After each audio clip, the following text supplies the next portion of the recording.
Hi everyone, it's your boy Joris. Welcome back to my channel, A Nerd Without a Cause. Here we do social commentary, and today I would like specifically to talk to my friends and acquaintances who are white.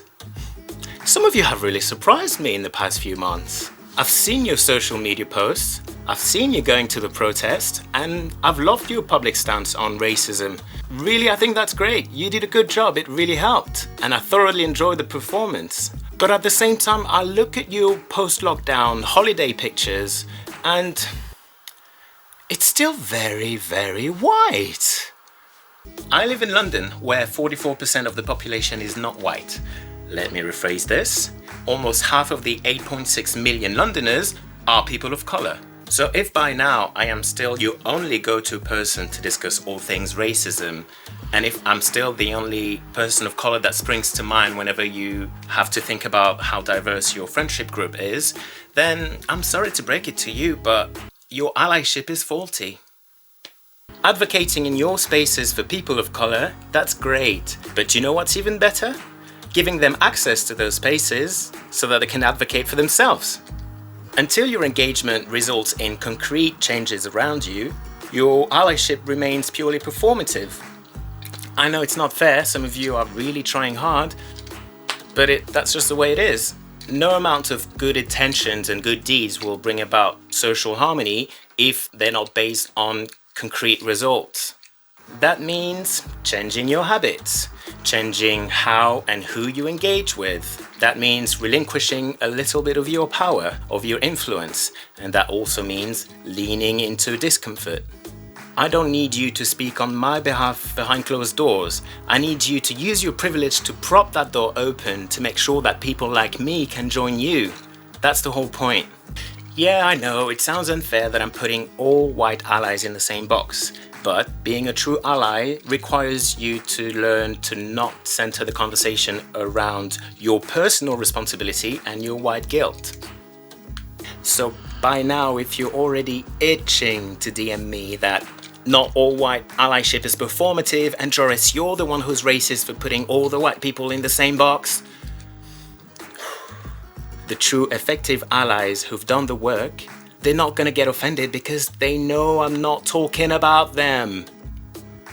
What I do hope you all do though is open yourself to exploring all the potential areas in which you may have unintentionally participated in what I'm calling out in this video.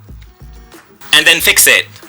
If you live in London or in any big metropolis of the Western world, you are living physically in close proximity with people of colour and you interact with people of colour every day.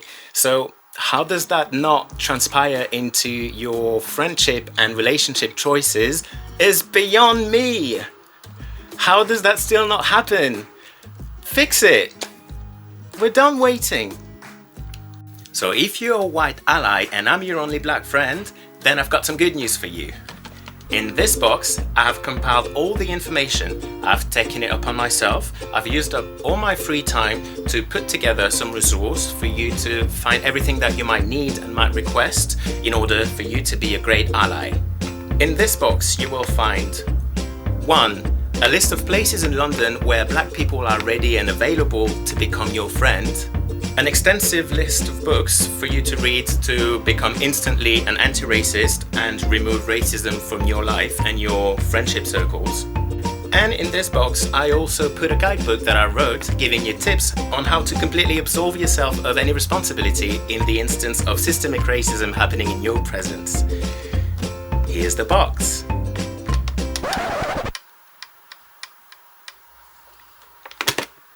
There is no such thing. Allyship is a lifetime, everyday commitment. It is not my place to teach you how to fix racism and how to get rid of it in and around you. If I'm the only black person you have access to discuss all things racism, that lack of diversity in your entourage is your problem, not mine. Let's get something straight. I'm barely black. If I'm part of a group, and in that group I'm the darkest shade, you can go ahead and call it a white group. No diversity reward for that group. Sorry. I am not saying that to distance myself from blackness, but in a context where white is the standard, I am light-skinned, soft-spoken, well-traveled. That makes me very well versed in whiteness. Therefore, I may appear as much more accessible and much more palatable to whiteness. It's like I'm your black friend for beginners. If you feel like you need a token black friend in your life, it requires much less effort to pick me than another darker skinned black person who may have a much more authentic experience of discrimination for being black.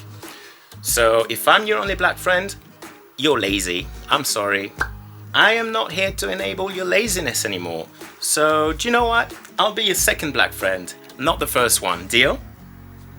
I've been the only black friend for too many years, the only black person invited at parties, the only representative of my class in spaces. I've been the only person who's not looking to buy a property in South London within the next few years, too many times, in too many places, with too many people.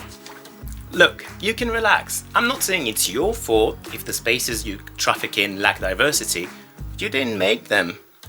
I am saying, however, that it is your responsibility to make them more diverse and more inclusive, certainly not mine. So while you're working on that, I'll be sitting it out until I can see that you've fixed those spaces. And I hear you, you might say, but wait, that's not fair. We've got to start somewhere. What if everybody behaved like you? Then there would be no progress. And my answer to that is again, your problem, not mine. I already have a lifetime experience of swallowing microaggressions and not feeling welcome in your spaces, so I'll leave it up to you to find a way to fix it without having to use me as your guinea pig.